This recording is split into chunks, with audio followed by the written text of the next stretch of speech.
ಪ್ರೀತಿಯ ವಿದ್ಯಾರ್ಥಿಗಳೇ, ನಾವು ಕಳೆದ ಅವಧಿಯಲ್ಲಿ ವಿಶೇಷವಾಗಿ ಚಿಲ್ಡ್ರನ್ಸ್ ವಿತ್ ಆರ್ಥೋಪೆಡಿಕ್ ಚಾಲೆಂಜ್ ಅಂತ, ಅಂದ್ರೆ ಮೂಳೆ ಕೀಲುಗಳಿಗೆ ಸಂಬಂಧಿಸಿದ ಸವಾಲುಗಳುಳ್ಳ ಮಕ್ಕಳ ಕುರಿತಾಗಿ ನಾವು ಅಧ್ಯಯನ ಮಾಡಿದ್ದೇವೆ. ಅದರ ಮುಂದುವರೆದ ಭಾಗವಾಗಿ ಚಿಲ್ಡ್ರನ್ಸ್ ವಿತ್ ವಿಜುವಲಿ ಚಾಲೆಂಜ್ಡ್, ಅಂದ್ರೆ ದೃಷ್ಟಿ ಸವಾಲುಗಳ ಮಕ್ಕಳನ್ನ ನಾವು ಅಧ್ಯಯನವನ್ನ ಮಾಡೋಣ. ಸೆನ್ಸರ್ ಕಾನ್ಸರ್ದ ಗೆಟ್ವೇ ಆಫ್ ದ ನಾಲೆಜ್ ಅಂತ ಹೇಳ್ತಾ ಹೋಗ್ತೀವಿ ನಾವು. ಅಂದ್ರೆ ಜ್ಞಾನೇಂದ್ರಿಯಗಳು, ಜ್ಞಾನದ ಬಾಗಿಲುಗಳು.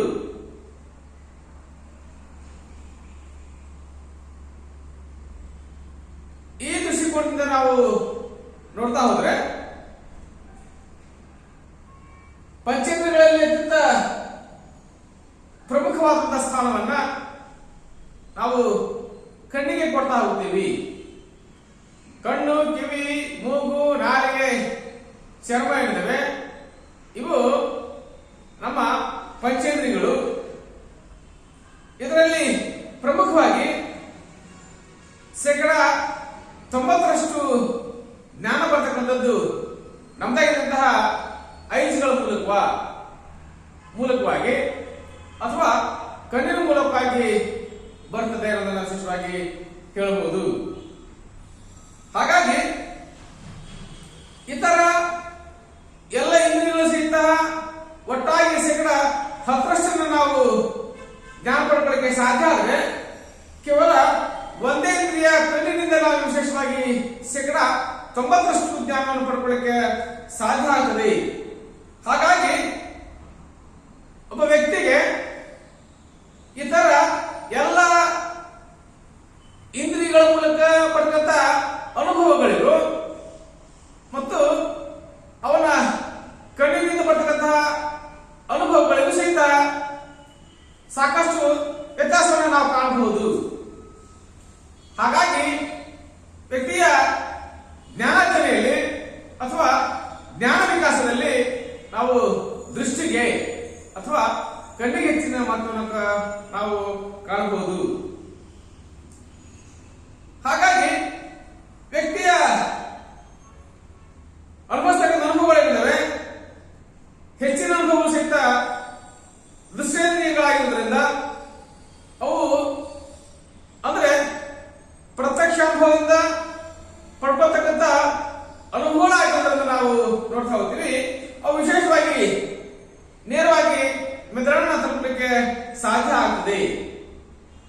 ಹಾಗಾಗಿ ದೃಷ್ಟಿಗೆ ಸಂಬಂಧಿಸಿದ ಕಠಿಣತೆಗಳು ವ್ಯಕ್ತಿಯ ಜೀವನದ ದೈಹಿಕ, ಮಾನಸಿಕ, ಸಾಮಾಜಿಕ, ಶೈಕ್ಷಣಿಕ ಮತ್ತು ವೃತ್ತಿಪರ ಅಂಶಗಳ ಮೇಲೆ ವಿಶೇಷವಾದಂತಹ ಪ್ರಭಾವವನ್ನು ನಾವು ಬೀರುವುದನ್ನು ಕಾಣಬಹುದು. ಹಾಗಾಗಿ ನಾವು ವಿಶೇಷವಾಗಿ ಹೇಳ್ತಾ ಹೋಗ್ತೀವಿ, ವ್ಯಕ್ತಿ ವಿಕಾಸದ ಅಥವಾ ಜ್ಞಾನಾತ್ಮಕ ವಿಕಾಸದ 90% ಭಾಗ ಕಣ್ಣಿನ ಮೇಲೆ ಕಣ್ಣು ಪ್ರಭಾವ ಬೀರಲಿಕ್ಕೆ ಸಾಧ್ಯ ಆದರೆ ಉಳಿದ 10% ಭಾಗವನ್ನ ಕೇವಲ ಉಳಿದಂತಹ ಇಂದ್ರಿಯ ಕಣ್ಣನ್ನ ಹೊರತುಪಡಿಸಿ ಉಳಿದಂತಹ ಇಂದ್ರಿಯಗಳ ಪ್ರಭಾವವನ್ನು ನಾವು ಕಾಣಬಹುದು. ಇನ್ನು ನಾವು ದೃಷ್ಟಿ ಸವಾಲುಗಳನ್ನು ಮಕ್ಕಳು ಕಂಡುಕೊಳ್ಳಕ್ಕೆ ಸಾಧ್ಯ ಆದರೆ ಇವರು ಕುರುಡರಲ್ಲ. ಒಂದು ಗಮನಿಸಬೇಕಾದಂತಹ ಅಂಶ ಅಂತಂದ್ರೆ ನಾವು ವಿಶೇಷವಾಗಿ ಇವರು ಕುರುಡರಾಗಲಿಕ್ಕೆ ಸಾಧ್ಯ ಇಲ್ಲ. ಭಾಗಶಃ ಇವರಲ್ಲಿ ದೃಷ್ಟಿ ಸಾಮರ್ಥ್ಯ ಇದ್ದು ಆದರೆ ಅವರಿಗೆ ಇರ್ತಕ್ಕಂತಹ ದೃಷ್ಟಿಯ ಸಾಮರ್ಥ್ಯ ಏನಿದೆ ಸೀಮಿತವಾಗಿರುವುದನ್ನ ಅಥವಾ ಅತ್ಯಂತ ತೀಕ್ಷ್ಣ ಅಥವಾ ಕ್ಷೀಣ ದೃಷ್ಟಿ ಸಾಮರ್ಥ್ಯಗಳಂತ ಮಕ್ಕಳನ್ನು ಕಂಡುಕೊಳ್ಳಕ್ಕೆ ಸಾಧ್ಯ ಆಗ್ತದೆ. ಒಂದು ದೃಶ್ಯ ಸಾಮರ್ಥ್ಯ ಒಂದು ಕೆಳಮಟ್ಟದಾಗಿರುವುದಲ್ಲದೆ ಅತ್ಯಂತ ಕ್ಷೀಣವಾದಂತಹ ದೃಶ್ಯ ಸಾಮರ್ಥ್ಯವನ್ನ ಅವರು ಪಡ್ಕೊಳ್ಳಿಕ್ಕೆ ಸಾಧ್ಯ ಆಗ್ತದೆ. ಹಾಗಾಗಿ ವಿಶೇಷವಾಗಿ ಹೇಳ್ತಾ ಹೋಗ್ತೀವಿ, ಇವರು ಕುರುಡರಾಗ್ಲಿಕ್ಕೆ ಸಾಧ್ಯ ಇಲ್ಲ. ಇನ್ನು ನಾವು ಚರ್ಚೆ ಮಾಡ್ತಾ ಹೋದಂತಾನೆ ದೃಷ್ಟಿ ಸವಾಲುಗಳ ಮಕ್ಕಳು ಅಂದ್ರೆ ಯಾರು? ಎಲ್ಲ ವಿಧದ ವೈದ್ಯಕೀಯ ಮತ್ತು ದೃಷ್ಟಿ ಉಪಕರಣಗಳ ಸಹಾಯ ಪಡೆದ ಮೇಲೂ ಸಹಿತ, ಎಲ್ಲ ವೈದ್ಯಕೀಯ ಮತ್ತು ದೃಷ್ಟಿ ಉಪಕರಣಗಳ ಸಹಾಯ ಪಡೆದ ಮೇಲೂ ಸಹಿತ 70% 20% ಮತ್ತು 220% ಈ ಪ್ರಮಾಣದ ದೃಷ್ಟಿದೋಷವನ್ನ ಯಾರು ಹೊಂದಲಿಕ್ಕೆ ಸಾಧ್ಯ ಆಗಿರುತ್ತೆ ಅದನ್ನ ನಾವು ವಿಶೇಷವಾಗಿ ಹೇಳ್ತಾ ಹೋಗ್ತೀವಿ, ದೃಷ್ಟಿ ಸವಾಲುಗಳು ಅಂತ ಭಗವಂತ ನಾವು ಕರೀಬಹುದು. ಹಾಗಾಗಿ ಎಲ್ಲ ರೀತಿಯ ವೈದ್ಯಕೀಯ ಮತ್ತು ದೃಷ್ಟಿ ಉಪಕರಣಗಳ ಸಹಾಯ ಪಡೆದ ನಂತರದಲ್ಲಿ 70ನೇ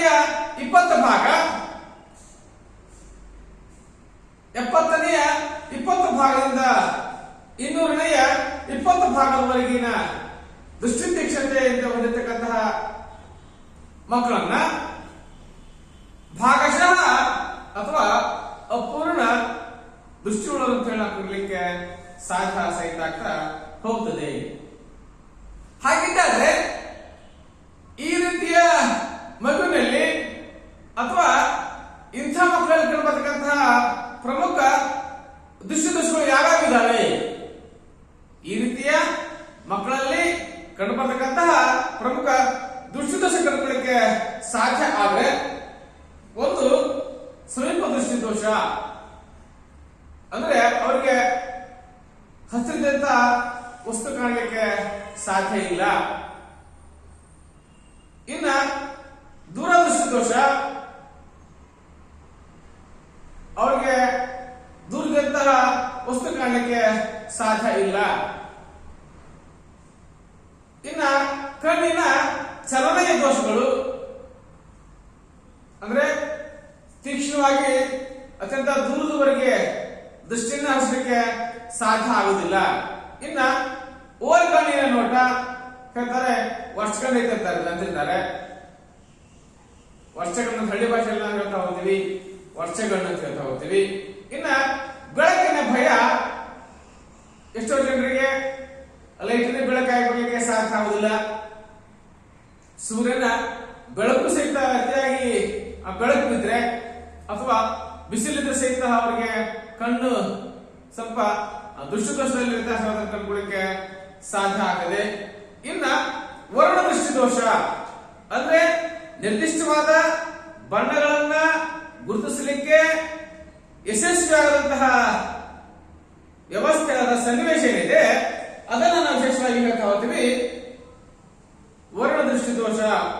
ಫಾರ್ ಎಕ್ಸಾಂಪಲ್ ಆಗಿ ನಾವು ಹೇಳ್ತಾ ಹೋಗ್ತೀವಿ ಬ್ಲೂ ಮತ್ತು ಸ್ಕೈ ಬ್ಲೂ, ಅಂದ್ರೆ ನೀಲಿ ಮತ್ತು ಆಕಾಶ ನೀಲಿ ಅಥವಾ ತಿಳಿ ನೀಲಿ ಬಣ್ಣ ಏನಿದೆ ಎರಡು ಮಧ್ಯೆ ವ್ಯತ್ಯಾಸವನ್ನ ಗುರುತಿಸಲಿಕ್ಕೆ ಸಾಧ್ಯ ಆಗುವುದಿಲ್ಲ. ಜೊತೆಗೆ ಗ್ರೀನ್ ಮತ್ತು ಪ್ಯಾರೋಟ್ ಗ್ರೀನ್ ಅಂತ, ಅಂದ್ರೆ ಹಸಿರು ಮತ್ತು ಗಿಡ ಹಸಿರು ಬಣ್ಣವನ್ನು ಗುರುತಿಸಲಿಕ್ಕೆ ವಿಫಲ ಆಗತಕ್ಕಂತಹ ಸನ್ನಿವೇಶವನ್ನು ನಾವು ಕಾಣಬಹುದು.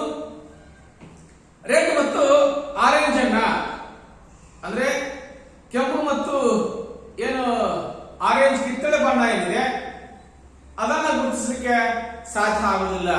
ಹಾಗಾಗಿ ಈ ರೀತಿಯ ಬ್ಲೂ ಮತ್ತು ಸ್ಕೈ ಬ್ಲೂ ಆಗಿರ್ಬೋದು, ಗ್ರೀನ್ ಮತ್ತು ಪ್ಯಾರೋಟ್ ಗ್ರೀನ್ ಆಗಿರ್ಬೋದು, ರೆಡ್ ಮತ್ತು ಆರೆಂಜ್ ಆಗಿರ್ಬೋದು, ಈ ರೀತಿಯ ಬಣ್ಣಗಳ ವ್ಯತ್ಯಾಸವನ್ನ ಯಾವ ಮಗುವಿಗೆ ಗುರುತಿಸಲಿಕ್ಕೆ ಸಾಧ್ಯ ಆಗಲ್ವೋ ಅದನ್ನ ನಾವು ಏನ್ ಹೇಳ್ತೀವಿ ವರ್ಣ ದೃಷ್ಟಿ ದೋಷ ಅಂತ ಕರೀಲಿಕ್ಕೆ ನಾವು ಪ್ರಯತ್ನ ಸಹಿತ ಮಾಡಬಹುದು. ತದನಂತರದಲ್ಲಿ ಗುಣಲಕ್ಷಣಗಳು. ಹಾಗಿದ್ದಾದ್ರೆ ದೃಷ್ಟಿ ಸವಾಲುಗಳ ಮಕ್ಕಳ ಪ್ರಮುಖ ಗುಣಲಕ್ಷಣಗಳು ಯಾವುವು ಅನ್ನೋದನ್ನು ಕಂಡುಕೊಳ್ಳಿಕ್ಕೆ ಸಾಧ್ಯ ಆದ್ರೆ ಫಸ್ಟ್ ಆಗಿ ನಾವು ನೋಡ್ತಾ ಹೋಗ್ತೀವಿ, ಕಣ್ಣಂಚುಗಳು ಕೆಂಪಾಗಿದ್ದು ನೀರು ತುಂಬಿದ ಕಣ್ಣು, ಕೆಂಪು ಕಣ್ಣುಗಳು. ಅಂದ್ರೆ ಕಣ್ಣಿನ ಅಂಚು ಏನಿದೆ, ಆ ಕಣ್ಣಿನ ಕೊನೆ ಭಾಗ ಏನಿದೆ ಅದು ವಿಶೇಷವಾಗಿ ನಿರಂತರವಾಗಿ ಕೆಂಪಾಗಿರುತ್ತದೆ. ಜೊತೆಗೆ ನೀರು ತುಂಬಿದ ಕಣ್ಣುಗಳನ್ನು ನಾವು ಕಂಡುಕೊಳ್ಳಲಿಕ್ಕೆ ಪ್ರಯತ್ನ ಸಹಿತ ಮಾಡ್ತಾ ಹೋಗ್ತೀವಿ. ನಿರಂತರವಾಗಿ ಕಣ್ಣು ನೀರು ಕಡಿಲಿಕ್ಕೆ ಸಾಧ್ಯ ಆಗ್ತದೆ. ಇನ್ನ ಗಟ್ಟಿಯಾದ ಮತ್ತು ಉದಿದ ಕಣ್ಣುಗಳು, ಕಣ್ಣಿನ ರೆಪ್ಪೆ ಭಾಗ ಏನಿದೆ ನಿರಂತರವಾಗಿ ಗಟ್ಟಿಯಾಗಿರ್ತದೆ. ಜೊತೆಗೆ ಆ ಕಣ್ಣಿವೆ ಅಥವಾ ರೆಪ್ಪೆ ಏನಿದೆ ವಿಶೇಷವಾಗಿ ಬಾವು ಬರೋದನ್ನು ನಾವು ಕಾಣಲಿಕ್ಕೆ, ಸ್ವೆಲ್ಲಿಂಗ್ ಬರ್ಲಿಕ್ಕೆ ಸಾಧ್ಯ ಸಹಿತ ಆಗ್ತಾ ಹೋಗುತ್ತದೆ. ನೆಕ್ಸ್ಟ್ ಪದೇ ಪದೇ ಕಣ್ಣುಗಳನ್ನ ಉಜ್ಜುವುದು ನೋಡ್ತಾ ಹೋಗ್ತೀವಿ. ಈ ರೀತಿಯಾಗಿ ಮಾಡ್ತಾ ಹೋದರೆ ಪದೇ ಪದೇ ಕಣ್ಣು ಉಜ್ಜುವುದು, ಈ ರೀತಿಯ ಸನ್ನಿವೇಶವನ್ನು ಕಂಡುಕೊಳ್ಳಿಕ್ಕೆ ನಾವು ಪ್ರಯತ್ನ ಮಾಡಬಹುದು. ಅತಿಯಾಗಿ ರೆಪ್ಪೆ ಮಿಟುಕಿಸೋದು, ಅಂದ್ರೆ ನಿರಂತರವಾಗಿ ರೆಪ್ಪೆಗಳನ್ನ ಮಿಟುಕಿಸ್ತಕ್ಕಂತಹ ಸಮಸ್ಯೆ ಏನಿದೆ ಅದನ್ನು ನಾವು ವಿಶೇಷವಾಗಿ ಈ ರೀತಿಯ ಮಕ್ಕಳಲ್ಲಿ ಕಾಣಬಹುದು. ನೀರಿನ ನಾಳಗಳು ಪ್ರತಿಬಂಧಿತವಾಗಿರುವುದು, ಸಾಮಾನ್ಯವಾಗಿ ಕಣ್ಣು ಕಾಣೋದಕ್ಕೆ ಕಣ್ಣೀರು ಅತ್ಯಂತ ಅವಶ್ಯಕ. ಯಾವುದೇ ದೃಷ್ಟಿ ಅತ್ಯಂತ ಸ್ಪಷ್ಟವಾಗಿ ಕಾಣಬೇಕು ಅಂದ್ಕೊಂಡಾಗ ನಮಗೆ ನೀರಿನ ಅಗತ್ಯ ಬರ್ತದೆ. ಹಾಗಾಗಿ ಕಣ್ಣೀರಿನ ನಾಳಗಳು ಪ್ರತಿಬಂಧಿತವಾಗಿರುವುದು, ಕಣ್ಣಿನಲ್ಲಿ ಒಂದು ಜಲವಿದ್ದಂತಿರಲಿಕ್ಕೆ ಸಾಧ್ಯ ಆಗಿರುತ್ತೆ. ಕಣ್ಣಿನಲ್ಲಿ ಒಂದು ಜಲವಿದ್ದಂತಿರಲಿಕ್ಕೆ ಸಾಧ್ಯ ಆಗಿದೆ. ನಮಗೆ ದುಃಖ ಆದಾಗ ಅಥವಾ ಕಣ್ಣಲ್ಲಿ ನೀರು ಬರ್ತಕ್ಕಂಥ ಸನ್ನಿವೇಶ ಏನಿದೆ ಅದು ಆ ಜಲಬಿಂದುವಿನ ಮೂಲಕ ನೀರು ಕಣ್ಣಿನ ಮೂಲಕ ಹೊರಬರಲಿಕ್ಕೆ ಸಾಧ್ಯ ಆಗ್ತದೆ. ಹಾಗಾಗಿ ಕಣ್ಣೀರಿನ ನಾಳಗಳು ಪ್ರತಿಬಂಧಿತ ಆಗಿರುವುದರಿಂದ ಅಥವಾ ಈ ಜಲಬಿಂದು ಏನಿದೆ, ಜಲಬಿಂದು ಕ್ಲೋಸ್ ಆಗಿರ್ತದೆ ಅಥವಾ ಮುಚ್ಚಿಕೊಂಡಿತ್ತು ಅಂತಂದ್ರೆ ಯಾವ್ದ ಕಾರಣಕ್ಕೂ ಸಹಿತ ನಮಗೆ ಕಣ್ಣು ದೃಷ್ಟಿದೋಷ ಕಣ್ಣು ಕಾಣಲಿಕ್ಕೆ ಸಾಧ್ಯ ಆಗೋದಿಲ್ಲ. ಜೊತೆಗೆ ಆಗಾಗ್ಗೆ ತಲೆನೋವು ಎಂದು ಅಥವಾ ಕಣ್ಣುಗಳ ಸೋಂಕುತಗಳಿದೆ ಎಂದು ಹೇಳುವುದು. ನಿರಂತರವಾಗಿ ನಮಗೆ ಕಣ್ಣಿನ ನೋವಿದೆ ಅಥವಾ ನನ್ನ ಕಣ್ಣಿಗೆ ಏನೋ ಆಗಿಬಿಟ್ಟಿದೆ ಅನ್ನೋ ಮೂಲಕ ವಿಶೇಷವಾಗಿ ಆ ರೀತಿಯ ಸಂಶಯಭಾವ ತಾಳ್ತಕ್ಕಂತಹ ಆ ಪ್ರಕ್ರಿಯೆ ಏನಿದೆ ಅದನ್ನು ನಾವು ವಿಶೇಷವಾಗಿ ಹೇಳ್ತಾ ಹೋಗ್ತೀವಿ. ಹಾಗಾಗಿ ಏನು ತಲೆನೋವು ಅಥವಾ ತಲೆ ಸುಳ್ಳು ಅಂತ ಹೇಳ್ತಾ ಹೋಗ್ತೀವಿ ಅಥವಾ ಕಣ್ಣುಗಳ ಸೋಂಕುತಗಳಿದೆ ಎಂದು ಇರತಕ್ಕಂತಹ ವ್ಯವಸ್ಥೆ ಕಂಡುಕೊಳ್ಳಕ್ಕೆ ಸಾಧ್ಯ ಆಗ್ತದೆ. ಇನ್ನ ವಸ್ತುಗಳನ್ನು, ಪುಸ್ತಕಗಳನ್ನು ಕಣ್ಣುಗಳಿಗೆ ಅತಿ ಸಮೀಪದಲ್ಲಿ ಹಿಡಿಯುವುದು ನಾವು ನೋಡ್ತಾ ಹೋಗ್ತೀವಿ. ಎಷ್ಟೋ ಜನ ವಿದ್ಯಾರ್ಥಿಗಳು ವಿಶೇಷವಾಗಿ ಹಿಂಗೆ ಓದ್ತಿರ್ತಾರೆ, ಕೆಲವು ಜನ ಹಿಂಗೆ ಓದ್ತಿರ್ತಾರೆ. ಹಾಗಾದ್ರೆ ವಿಶೇಷವಾಗಿ ಪುಸ್ತಕವನ್ನ ದೂರದಲ್ಲಿದ್ದಂಥವರಿಗೆ ವಿಶೇಷವಾಗಿ ಅವರಿಗೆ ದೂರದೃಷ್ಟಿ ಸಮೀಪದೃಷ್ಟಿ ಕಂಡುಕೊಳ್ಳಕ್ಕೆ ಸಾಧ್ಯ ಆಗ್ತದೆ.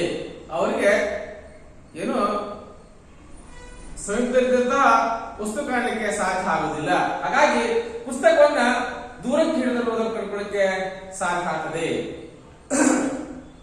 ಮತ್ತೆ ಕೆಲವು ಜನ ಮಾಡಿದ್ರೆ ಪುಸ್ತಕಕ್ಕೆ ಹತ್ತಿರದಲ್ಲಿ ನೋಡಲಿಕ್ಕೆ ಸಾಧ್ಯ ಆಗ್ತದೆ, ಅವರಿಗೆ ದೂರದೃಷ್ಟಿ ಕಂಡುಕೊಳ್ಳಿಕ್ಕೆ ಸಾಧ್ಯ ಆಗ್ತದೆ. ಹಾಗಾಗಿ ಅವರ ವಸ್ತುಗಳನ್ನ ಅಥವಾ ಪುಸ್ತಕವನ್ನ ಹತ್ತಿರದಲ್ಲೇ ಕಣ್ಣಿಗೆ ಹತ್ತಿರದಲ್ಲಿ ಇಟ್ಕೊಂಡೇ ಓದಲಿಕ್ಕೆ ವಿಶೇಷವಾದಂತಹ ಪ್ರಯತ್ನ ಸಹಿತ ಮಾಡ್ತಾ ಹೋಗ್ತಾರೆ.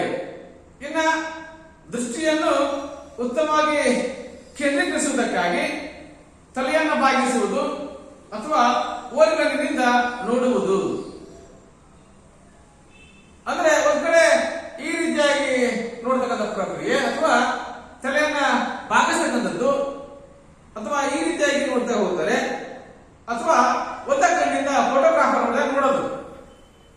ಫೋಟೋಗ್ರಾಫರ್ ಯಾವ ನೋಡ್ತಾನೆ ಹಾಗೆ ನೋಡ್ತಕ್ಕಂತಹ ವ್ಯವಸ್ಥೆಯನ್ನು ಕಂಡುಕೊಳ್ಳಕ್ಕೆ ಸಾಧ್ಯ ಸಹಿತ ಆಗ್ತಾ ಹೋಗುತ್ತದೆ. ಇತರರ ಮುಖದಲ್ಲಿ ಕಾಣುವ ಅಭಿವ್ಯಕ್ತಿಗಳಿಗೆ ಸರಿಯಾಗಿ ಪ್ರತಿಕ್ರಿಯೆ ತೋರತಕ್ಕಂಥ ಪ್ರಕ್ರಿಯೆ.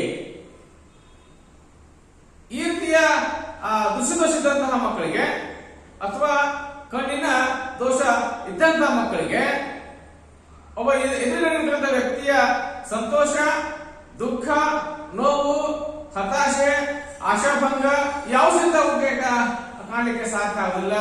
ಅವುಗಳನ್ನ ದೃಷ್ಟಿ ದೋಷ ಇದ್ದಂತ ವ್ಯಕ್ತಿ ಗುರುತಿಸಲಿಕ್ಕೆ ವಿಫಲನಾಗ್ತಾನೆ. ಹಾಗಾಗಿ ನೋಡ್ತಾ ಹೋಗ್ತೀವಿ, ಇತರರ ಮುಖದಲ್ಲಿ ಕಾಣುವ ಅಭ್ಯರ್ಥಿಗಳಿಗೆ ಸರಿಯಾಗಿ ಪ್ರಕ್ರಿಯೆ ತೋರಿರ್ತಕ್ಕಂತಹ ವ್ಯವಸ್ಥೆ ಕಂಡುಕೊಳ್ಳಕ್ಕೆ ನಾವು ಪ್ರಯತ್ನ ಸಹಿತ ಮಾಡ್ತಾ ಹೋಗ್ತೀವಿ. ಇನ್ನು ನೆಕ್ಸ್ಟ್ ಆಗಿ ಕಣ್ಣು ಮತ್ತು ಕೈಗಳ ನಡುವೆ ಸಮನ್ವಯ ಇಲ್ಲದಿರುವುದು. ಅಂದ್ರೆ ಎಲ್ಲೋ ಕೈ ಇಡ್ತೀವಿ, ಎಲ್ಲೋ ನೋಡ್ತಾ ಇರ್ತೀವಿ.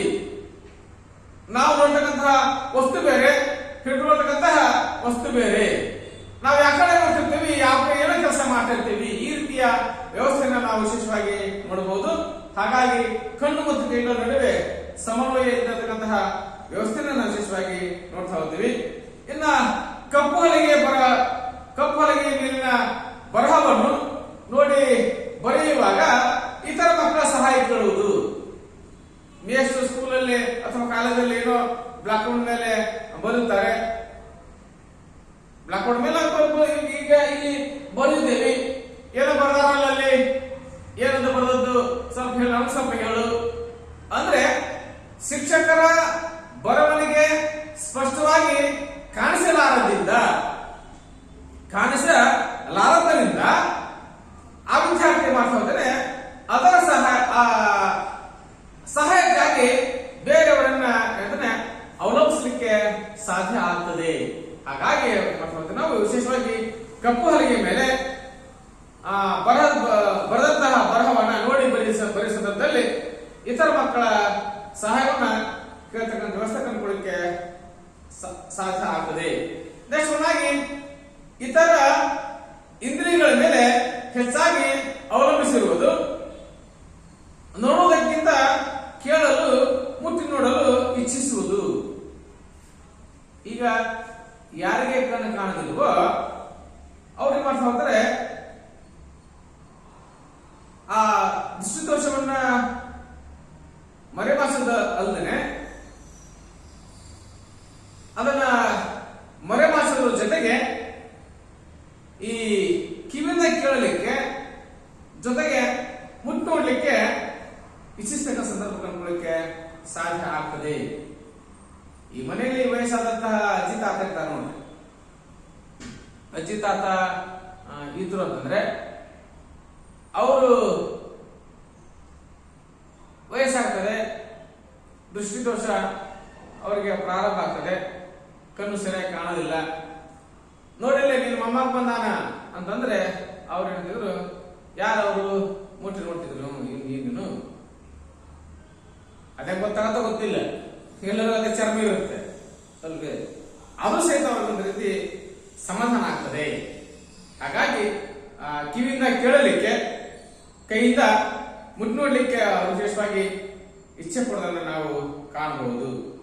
ನೆಕ್ಸ್ಟ್ ಆಗಿ ಕಣ್ಣುಗಳ ನಡುವೆ ಹೊಂದಾಣಿಕೆ ಇಲ್ಲದೆ ಇರೋದು.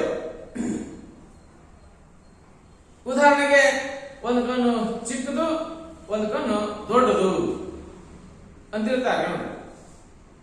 ಮೆಳ್ಳೆಗಣ್ಣು ಅಂತ ಹೇಳ್ತೀವಿ ನಾವು. ಅಂದ್ರೆ ಒಂದು ಕಣ್ಣು ಚಿಕ್ಕದಾಗಿರುತ್ತೆ, ಒಂದು ಕಣ್ಣು ದೊಡ್ಡದಾಗಿರುತ್ತೆ ಹೇಳ್ತಾರೆ. ಮೆಳ್ಳಗಣ್ಣಿಂದ ಹುಡುಗಿ ಮದುವೆ ಆದ್ರೆ ಅದೃಷ್ಟ ಫಲಾಯಿಸುತ್ತೆ ಅಂತ ಹೇಳಿ. ಹೌದಾ? ನನಗಂತೂ ಗೊತ್ತಿಲ್ಲಪ್ಪ ಅಂತಿರ್ತಾರೆ.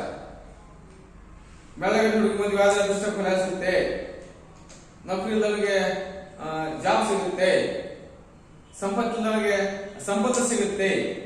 ಯಾರು ಹೇಳಿದ್ದಾರೆ ಒಟ್ಟು ಅಂತಿರ್ತಾರೆ. ಹುಡುಗಿ ಹೋಗಾದಾಗ ಇಲ್ಲಿ ಕಣ ಅವಳಿಗೆ ಮೆಳ್ಳಗಣ್ಣಿದೆ, ಮದುವೆ ಆಗ್ಬಿಡು ನೋಡೋಣ, ಅದೃಷ್ಟ ಫಲಾಯಿಸಬಹುದು ಅಂತಿರ್ತಾರೆ. ಹಾಗಾಗಿ ಆ ರೀತಿಯ ನಂಬಿಕೆ ಇದೆ. ಅದೆಷ್ಟು ಮಟ್ಟಿಗೆ ಸತ್ಯ ಸುಳ್ಳು ಗೊತ್ತಿಲ್ಲ. ಒಟ್ಟಿನಲ್ಲಿ ಒಂದು ನಂಬಿಕೆ ಇದೆ.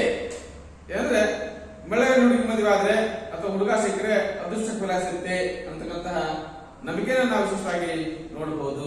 ಹಾಗಾಗಿ ನಾವು ವಿಶೇಷವಾಗಿ ಹೇಳ್ತಾ ಇರ್ತೀವಿ, ಕಣ್ಣುಗಳ ನಡುವೆ ಹೊಂದಾಣಿಕೆ ಇಲ್ಲದೆ ಇರತಕ್ಕಂಥ ವ್ಯವಸ್ಥೆ. ಅಂದ್ರೆ ಒಂದು ಕಣ್ಣು ಚಿಕ್ಕದಾಗಿರೋದು ಮತ್ತೊಂದು ಕಣ್ಣು ದೊಡ್ಡದಾಗಿರ್ತಕ್ಕಂತಹ ವ್ಯವಸ್ಥೆ ಏನಿದೆ ಅದನ್ನು ನಾವು ವಿಶೇಷವಾಗಿ ನೋಡಬಹುದು.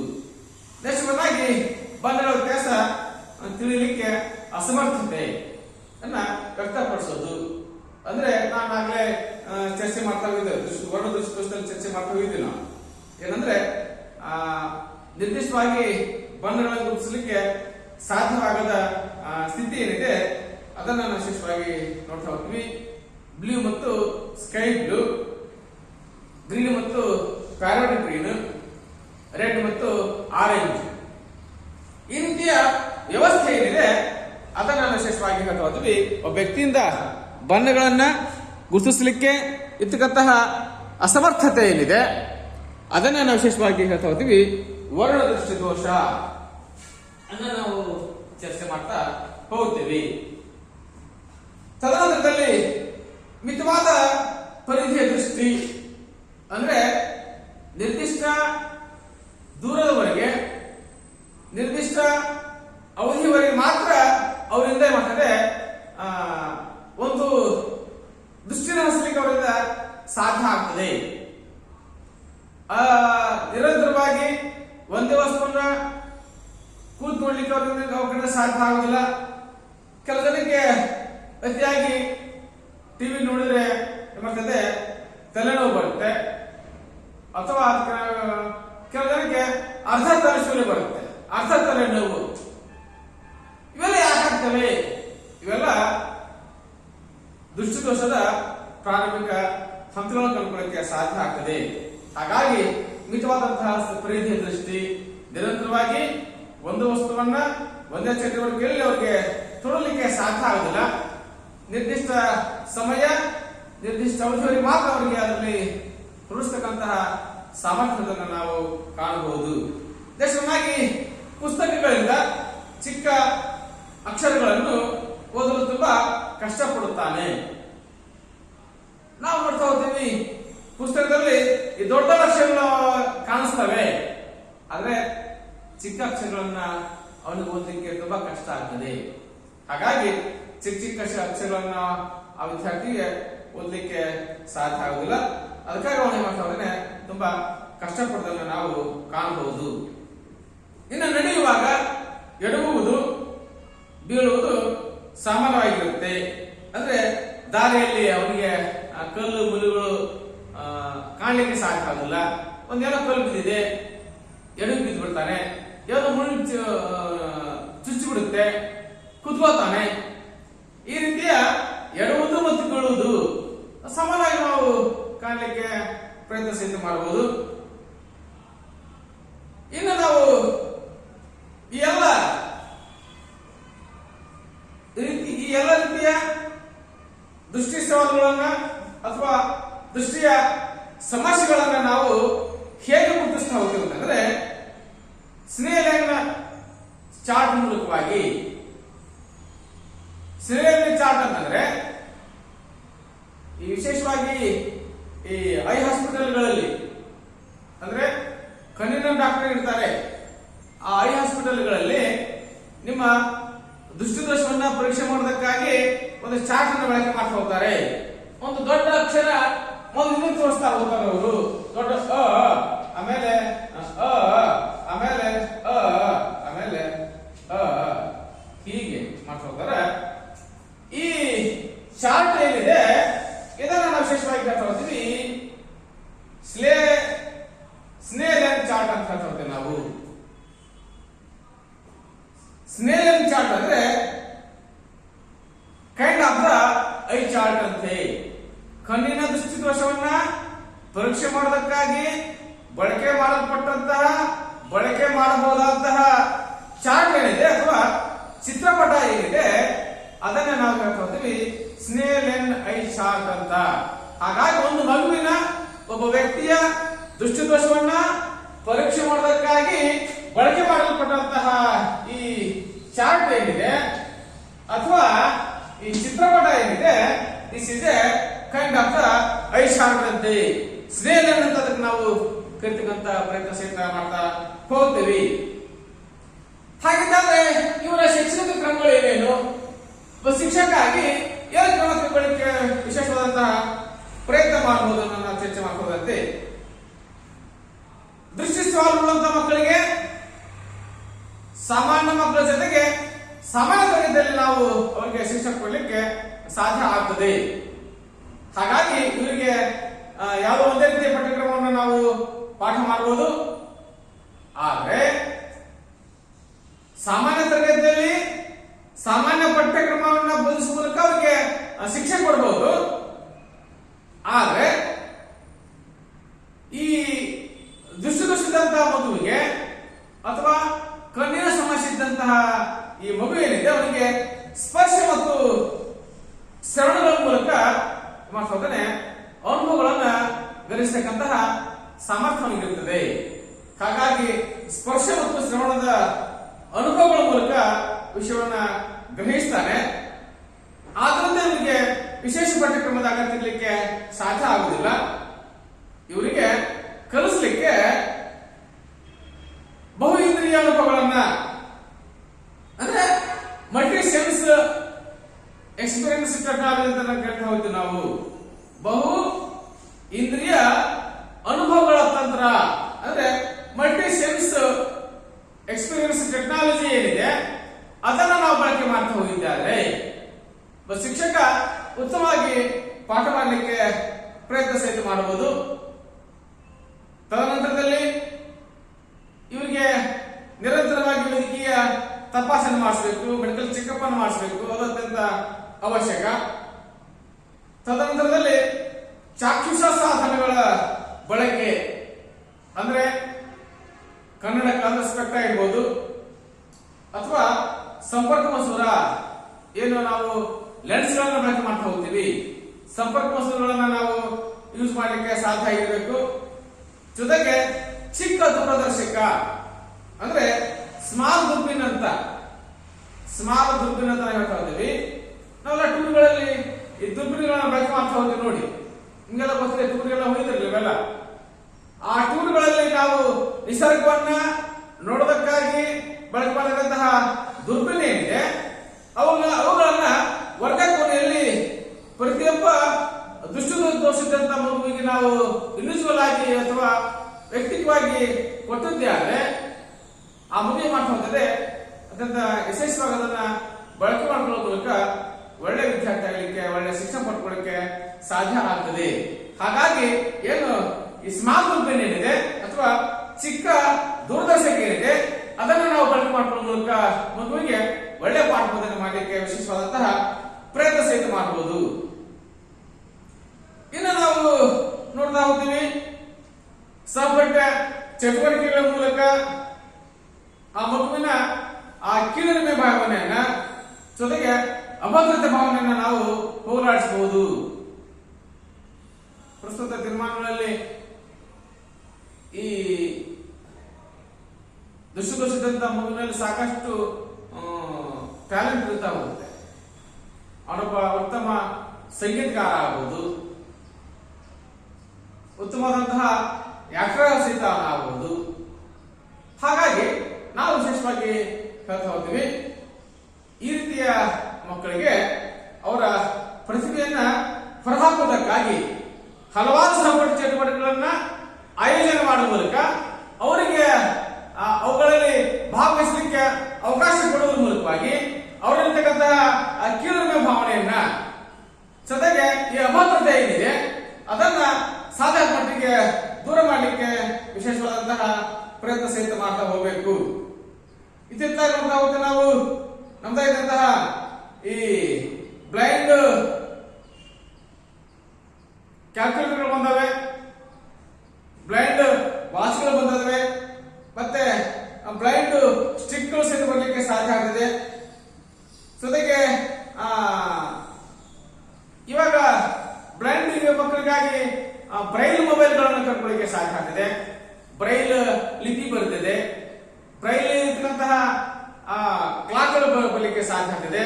ಜೊತೆಗೆ ಈ ಸ್ಟಿಕ್ಗಳು ಅವರಿಗೆ ವಾಕ್ ಮಾಡೋದಕ್ಕೆ ಸಿಗ್ನಲ್ ಕೊಟ್ಟಂತಹ ಸ್ಟಿಕ್ಗಳನ್ನ ಕರ್ಕೊಳ್ಳಿಕ್ಕೆ ಸಾಧ್ಯ ಆಗಿದೆ. ಇವುಗಳನ್ನ ಕೊಡುವ ಮೂಲಕವಾಗಿ ನಾವು ಮಕ್ಕಳಿಗೆ ವಿಶೇಷವಾದಂತಹ ಭದ್ರತೆಯನ್ನ ಜೊತೆಗೆ ಅವರಲ್ಲಿ ಸ್ವಾಭಿಮಾನವನ್ನು ತುಂಬಲಿಕ್ಕೆ, ಆತ್ಮಸಾಕ್ಷಿ ತುಂಬಲಿಕ್ಕೆ ವಿಶೇಷವಾದಂತಹ ಪ್ರಯತ್ನವನ್ನ ಒಬ್ಬ ಶಿಕ್ಷಕ ಮಾಡಲಿಕ್ಕೆ ಸಾಧ್ಯ ಆಗ್ತದೆ. ಜೊತೆಗೆ ಅದೃಷ್ಟ ಸಾಮರ್ಥ್ಯದ ಕಾರ್ಯಗಳನ್ನ ಕಡಿಮೆ ಮಾಡಬೇಕು.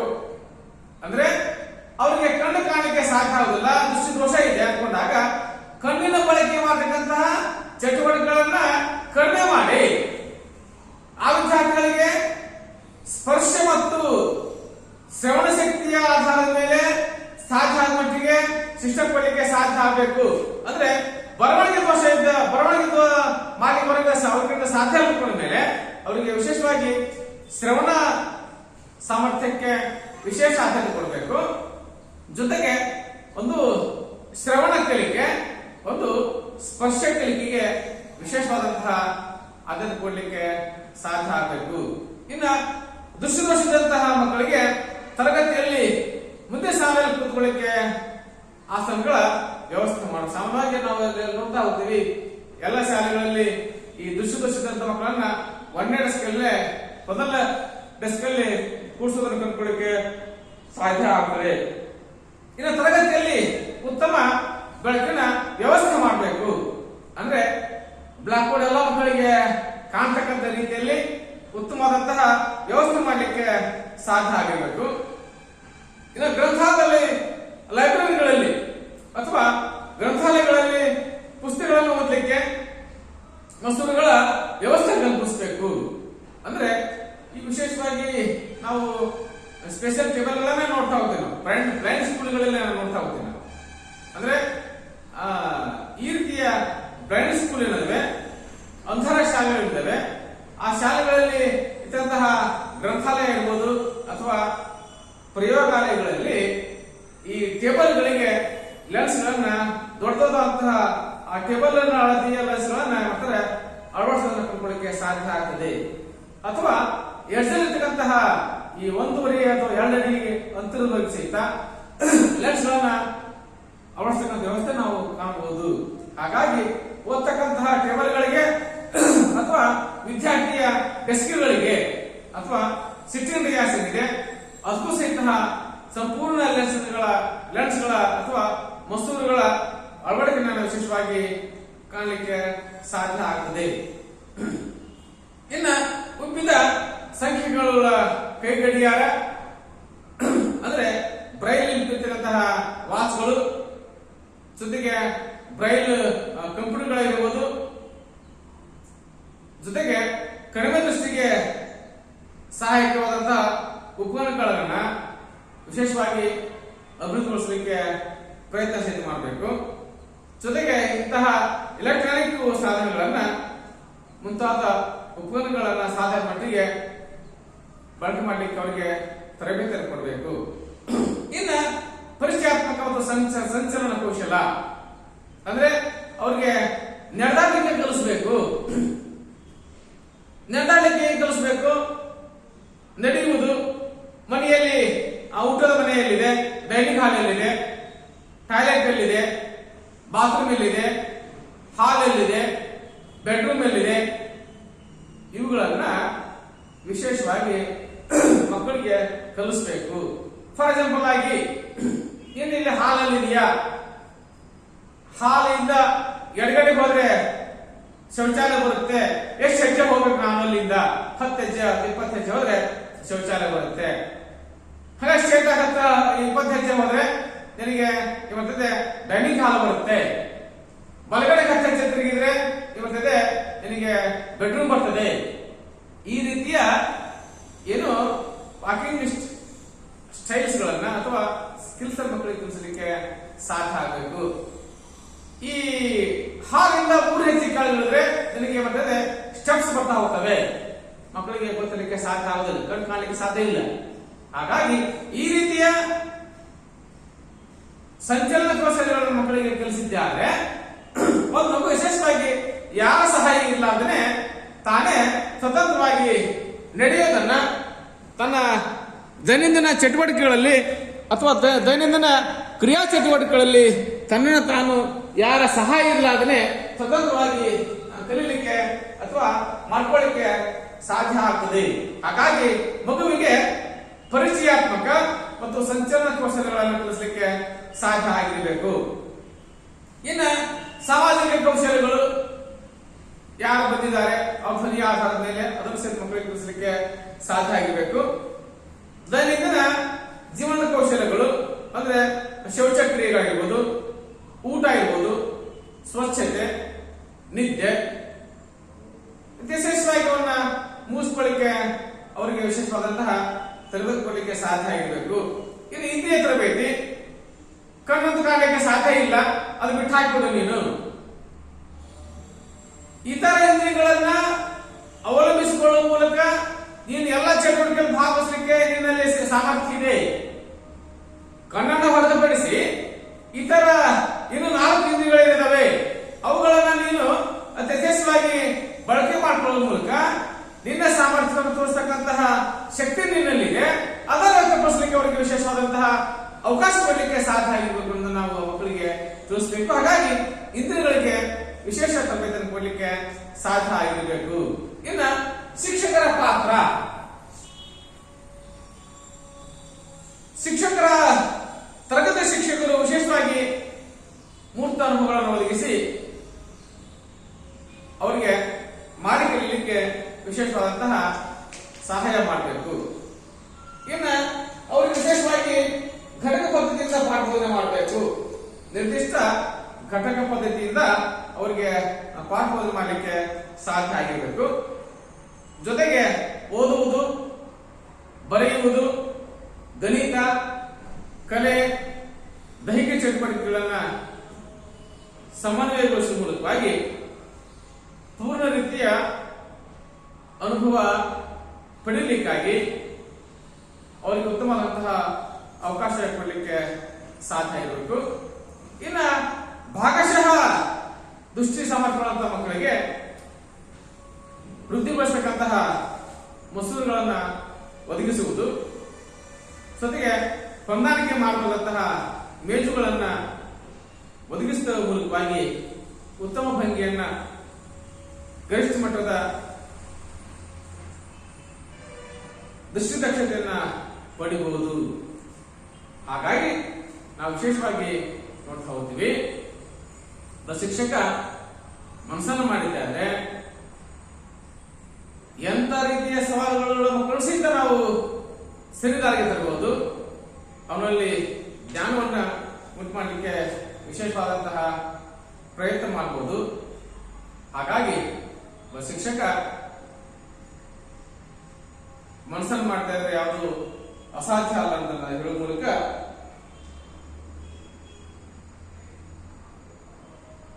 ದೃಷ್ಟಿ